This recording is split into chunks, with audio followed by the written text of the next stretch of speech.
Hello ಗೆಳೆಯರೇ, ನಮಸ್ತೆ. Welcome back P K Kannada channel. ಸ್ನೇಹಿತರೆ, ನಮ್ಮ ಚಾನಲಲ್ಲಿ ಎರಡನೇ ಮದುವೆ ಆಗೋದಕ್ಕೆ ತಮ್ಮ ಮಾಹಿತಿಗಳನ್ನು ಕಳಿಸ್ತಾ ಹೋಗಿದ್ದಾರೆ. ಸೊ ಅದೇ ರೀತಿಯಾಗಿ ನೀವು ಕೂಡ ನಿಮಗೆ ಇಷ್ಟ ಆಗುವಂಥ ಒಂದು ಹುಡುಗಿಯ ಜೊತೆ ಸಂಬಂಧ ಬೆಳೆಸಬೇಕು ಅಂದರೆ ನಿಮ್ಮ ಫೋಟೋ ಸಮೇತ ನಿಮ್ಮ ವಿವರಣೆಗಳನ್ನು ನಮ್ಮ ಒಂದು ಚಾನಲ್ಗೆ ಕಳಿಸಿಕೊಡಿ. ಖುದ್ದಾಗಿ ನಿಮಗೆ ಮ್ಯಾಚ್ ಆಗುವಂಥ ಒಂದು ಹುಡುಗಿನ ಹುಡುಕಾಟ ನಾವು ಮಾಡಿಕೊಡ್ತೇವೆ. ಇವತ್ತು ಇವ್ರು ಏನು ನೋಡ್ಕೊಳ್ತಿದ್ದಾರೆ, ಅಬ್ಬು ಅಂತ 35 ವರ್ಷದ ಮಹಿಳೆಯವರು. ಮದುವೆಯಾಗಿ 4 ವರ್ಷ ಆಗಿದೆ. ಗಂಡ ಇದ್ದು ಇಲ್ಲದಂತಹ ಒಂದು ಸ್ಥಿತಿನಲ್ಲಿ ಇವರು ಪ್ರೆಸೆಂಟಾಗಿದ್ದಾರೆ ಅಂತ ಹೇಳಿದ್ದಾರೆ. ಸ್ನೇಹಿತರೆ, ಅರ್ಥ ಆಯ್ತು ಅಂದ್ಕೊಳ್ತೀನಿ. ಗಂಡ ಇದ್ದಾರೆ, ಬಟ್ ಅವರಿಂದ ಏನು ಕೂಡ ಈಡೇರ್ತಾ ಇಲ್ಲ. ನನ್ನ ಎಲ್ಲ ಕನಸುಗಳು ಕೂಡ ಆಸೆಯಾಗಿ ಉಳಿದುಕೊಂಡು ಹೋಗಿದೆ. ಇದೆಲ್ಲನೂ ಕೂಡ ನಾನು ನನಸು ಮಾಡ್ಕೊಳ್ಬೇಕು ಅಂದರೆ ಒಬ್ಬ ಒಳ್ಳೆಯ ಜೊತೆಗಾರನ ಅವಶ್ಯಕತೆ ಇದೆ. ಹಾಗಾಗಿನೇ ನನಗೆ ತಕ್ಕಂತಹ ಒಬ್ಬ ಒಳ್ಳೆಯ ಜೊತೆಗಾರ ನಿಮ್ಮ ಒಂದು ಚಾನಲ್ನ ಮೂಲಕ ತಿಳಿಸಿ ಸರ್ ಅಂತ ಈ ಅಬ್ಬು ಅವರು ನಮಗೆ ಮಾಹಿತಿ ನಿನ್ನೆ ಪ್ರೊಫೈಲ್ನಲ್ಲಿ ಕಳಿಸಿರ್ತಕ್ಕಂಥದ್ದು. ಇದು ಅವರ ಫೋಟೋ ನೋಡ್ಕೊಂಬಿಡಿ.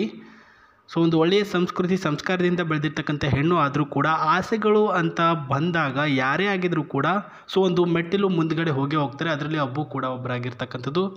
ನನ್ನ ಮನಸ್ಸಿಗೆ ಮತ್ತು ನನ್ನ ದೇಹಕ್ಕೂ ಕೂಡ ಅವರು ಸುಖವನ್ನು ಕೊಡಬೇಕು, ಅಂತಹ ಒಳ್ಳೆಯ ಜೊತೆಗಾರ ಆಗಿರಬೇಕಂತೆ. ಈ ಕಡೆ ಬರೋದಾದರೆ ಪ್ರಸ್ತುತ ಇವರ ಇನ್ನಷ್ಟು ಮಾಹಿತಿ, ನನ್ನ ಒಂದು ಗಂಡ ಕಟ್ಟಿಗೆ ಕೆಲಸಕ್ಕೆ ಹೋಗ್ತಾರೆ ಅಂತ ಹೇಳಿರೋದು. ಅಂದರೆ ಇವಾಗ ಒಂದು ಮರ ಕಡಿದ್ರೆ ಅದರಿಂದ ಪ್ಲೇಟು ಜೊತೆಗೆ ಆ ಒಂದು ಇವಾಗ ಮಲ್ಕೊಳ್ಳುವಂಥ ಬೆಡ್ಡು ಅಂತ ತಯಾರು ಮಾಡ್ತಾರಲ್ಲ, ಆ ಒಂದು ಕಟ್ಟಿಗೆ ಕೆಲಸದಲ್ಲಿ ಇವರು ಯಾವಾಗಲೂ ನಿರತರಾಗಿರ್ತಾರೆ.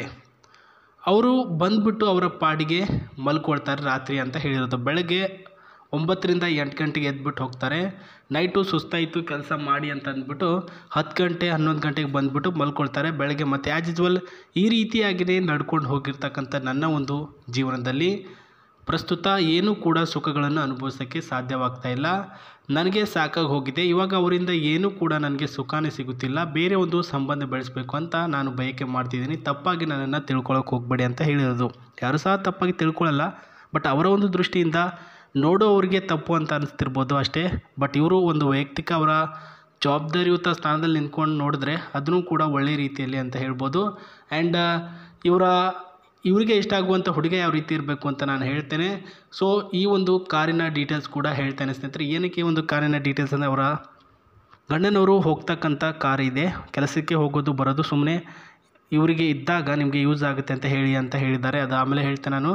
ಪ್ರಸ್ತುತ ಹುಡುಗ ಬಂದುಬಿಟ್ಟು ನನ್ನ ಗಂಡನಿಗೆ ಗೊತ್ತಾಗ್ತಾ ರೀತಿಯಲ್ಲಿ ಸಂಬಂಧ ಬೆಳೆಸಬೇಕು ಒಂದನೇ ಪಾಯಿಂಟು. ಯಾರಿಗೂ ಕೂಡ ಈ ಒಂದು ವಿಚಾರ ಆಗಿರಲಿ, ನಮ್ಮ ನಡುವೆ ಇರ್ತಕ್ಕಂಥ ಈ ಒಂದು ಭಿನ್ನ ಅಭಿಪ್ರಾಯ ಜೊತೆಗೆ ನಮ್ಮ ಮಧ್ಯೆ ಇರ್ತಕ್ಕಂಥ ಈ ಒಂದು ಮಾತುಗಳಾಗಿರಲಿ ಇನ್ನೊಬ್ಬ ವ್ಯಕ್ತಿಗೆ ಗೊತ್ತಾಗಬಾರ್ದು ಅಂತ ಹೇಳಿರ್ತಕ್ಕಂಥದ್ದು. ಎರಡನೇ ಪಾಯಿಂಟಲ್ಲಿ ಪ್ರಸ್ತುತ ಅವನು ದುಡಿಯುವಂತಹ ವ್ಯಕ್ತಿ ಆಗಿರಬೇಕು ಪ್ರಸ್ತುತ. ಆ್ಯಂಡ್ ಸ್ನೇಹಿತರೆ, ಎಲ್ಲರೂ ಕೂಡ ದುಡಿತಾರೆ. ಯಾರು ಕೂಡ ಈಗಿನ ಕಾಲದಲ್ಲಿ ಮನೇಲಿ ಕೂತ್ಕೊಂಡಂತರೂ ಊಟ ಮಾಡ್ಕೊಂಡು ಆರಾಮ ಜೀವನದಲ್ಲಿ ಇಲ್ಲ. ಪ್ರತಿಯೊಬ್ಬರು ದುಡಿತಾ ಹೋಗಿದ್ದಾರೆ. ಅದರಲ್ಲಿ ನೀವು ಕೂಡ ಒಬ್ಬ ದುಡಿಯುವಂಥ ವ್ಯಕ್ತಿ ಆಗಿರಬೇಕು. ಇನ್ನು ಮೂರನೇ ಪಾಯಿಂಟ್ ಹೇಳಿರೋದು, ಇವರು ಪ್ರಸ್ತುತ ಕನ್ನಡಿಗ ಹುಡುಗನಾಗಿರಬೇಕು, ನಮ್ಮ ಕರ್ನಾಟಕದ ಸುತ್ತಮುತ್ತಲಿನವನಾಗಿರ್ಬೇಕಂತೆ. ಯಾಕಂದರೆ ಇವರು ಹೇಳ್ತಕ್ಕಂಥ ಅಡ್ರೆಸ್ಸು ಕಳ್ತಕ್ಕಂಥ ಅಡ್ರೆಸ್ಗೆ ನೀವು ಕರೆಕ್ಟಾಗಿ ಹೋಗ್ಬಿಟ್ಟು ರೀಚ್ ಆಗಬೇಕು. ನನ್ನ ಗಂಡ 2 ದಿನ 3 ದಿನ ಆವಾಗಾಗ ಊರಿಗೆ ಹೋದಾಗ ನಿಮಗೆ ಕರೆಸ್ಕೊಂಡು ನಿಮ್ಮ ಹತ್ರ ಏನೆಲ್ಲ ಇಸ್ಕೋಬೇಕು, ಏನೆಲ್ಲ ಮಾಡಿಸ್ಕೊಳ್ಬೇಕು ಪ್ರತಿಯೊಂದು ಮಾಡಿಸ್ಕೊಳ್ತೀನಿ ಅಂತ ಅವರು ಹೇಳಿದ್ದಾರೆ ಸ್ನೇಹಿತರೆ. ಸೊ ದಷ್ಟಪುಷ್ಟವಾಗಿರ್ತಕ್ಕಂಥ ಶರೀರ ಜೊತೆಗೆ ಸ್ಲಿಮ್ ಆಗಿರ್ತಕ್ಕಂಥ ಬಾಡಿ, ಬಟ್ಟೆ ಟೀ ಶರ್ಟು ಮತ್ತು ಪ್ಯಾಂಟು ಅಂತ ಈ ರೀತಿಯಾಗಿ ಹಾಕ್ಕೊಂಡು ಬರಬೇಕು ಅಂತ ಹೇಳಿದ್ದಾರೆ. ಇದೆಲ್ಲರೂ ನಾನು ಹಾಕ್ಕೊಂಡು ಬರ್ತೀನಿ ಅಂತಂದ್ಬಿಟ್ಟು ನಿಮ್ಮ ಹತ್ರ ಒಂದು ಒಳ್ಳೆಯ ಟೆಕ್ನಾಲಜಿ, ಒಳ್ಳೆಯ ಒಂದು ಪ್ರತಿಭೆ ಇತ್ತು ಅಂತಂದರೆ ಅವರನ್ನು ನೀವು ಆರಾಮಾಗಿ ಅವ್ರ ಜೊತೆ ಸಂಬಂಧನ ಬೆಳೆಸ್ಬೋದು. ಬಟ್ ಒಂದು ಕಂಡೀಷನ್, ನಿಮ್ಮ ಮಾಹಿತಿ ಅವ್ರಿಗೆ ಕಳಿಸ್ಬೇಕು. ಯಾವ ರೀತಿ ಅಂತಂದರೆ ಕಮೆಂಟ್ ಬಾಕ್ಸಲ್ಲಿ ನಾನು ನಿಮಗೆ ಇಷ್ಟ ಆಗಿದ್ದೀನಿ, ಪ್ರಸ್ತುತ ನೀವು ಕೂಡ ನನಗೆ ಇಷ್ಟ ಆಗಿದ್ದೀರಾ, ನಿಮ್ಮ ಅಭಿಪ್ರಾಯವನ್ನು ತಿಳಿಸಿ ಅಂತಂದ್ಬಿಟ್ಟು ಅವ್ರು ಏನು ಹೇಳಿದ್ರು ಇವಾಗ ನೀವು ಕೂಡ ನಿಮ್ಮ ಅಭಿಪ್ರಾಯವನ್ನು ಕಮೆಂಟ್ ಬಾಕ್ಸಲ್ಲಿ ತಿಳಿಸ್ಬೇಕು. ಸೊ ನನಗೆ ನೀವು ಇಷ್ಟ ಆಗಿದ್ದೀರಾ, ನಿಮ್ಮ ನಂಬರ್ ಸಿಗ್ಬೋದಾ ಅಂತಂದ್ಬಿಟ್ಟು ಕಮೆಂಟ್ ಬಾಕ್ಸಲ್ಲಿ ತಿಳಿಸಿ. ಪ್ರತಿಯೊಂದು 10 ರಿಂದ 15 ಕಮೆಂಟ್ಗಳನ್ನು ದಿನಾಲೂ ಚೆಕ್ ಮಾಡ್ತಾರೆ.